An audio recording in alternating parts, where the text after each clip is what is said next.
আসসালামু আলাইকুম রহমতুল্লাহ। সকাল সকাল বিল্ডিংয়ে চলে গেছি। বিল্ডিং থেকে কল আসছিল, কাজের কিছু সমস্যা হয়েছে সেগুলো দেখার জন্য। বিল্ডিংয়ে গিয়ে সমস্যাগুলো দেখে সাথে স্বামীকে নিয়ে চলে গেছি বিল্ডিংয়ের জন্য কিছু জিনিস কেনা লাগবে সেটার জন্য।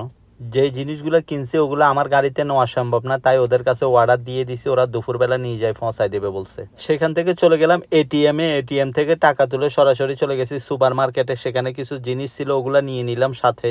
সকালবেলা কেনাকাটা এইসব কাজ শেষ করে রাতের বেলায় সরাসরি চলে আসছি শোরুমায়। আগে থেকে অর্ডার দিয়ে রাখছিলাম, এসে শোরুমাটা কালেক্ট করে নিছি। এরপরে আবার চলে গেলাম এটিএমে টাকা তোলার জন্য। এটিএম থেকে টাকা তুলে চলে গেলাম সরাসরি আবার সুপার মার্কেটে। শেখ সাহেবের জন্য জিনিস দেওয়া লাগবে, ওর জিনিসগুলো নিয়ে নিলাম। সুপার মার্কেটে কাজ শেষ করে চলে গেছি পেট্রোল পাম্পে, কিছু তেল নিয়ে যাওয়া লাগবে। আমার আরেকটা গাড়ি এক জায়গায় দাঁড়ায় আছে, ওইটা তেল শেষ হয়ে গেছে, আমি খেয়াল করি নেই। তেল নিয়ে চলে গেলাম শেখ সাহেবের ওষুধের জন্য, যেটা না খাইলে ওর মাথা ঠিক থাকে না। ওষুধ বলতে কি বুঝাইছে আমি সেটা আপনারা খুব ভালো করে জানেন, সবকিছু আসলে এখানে বলা সম্ভব না।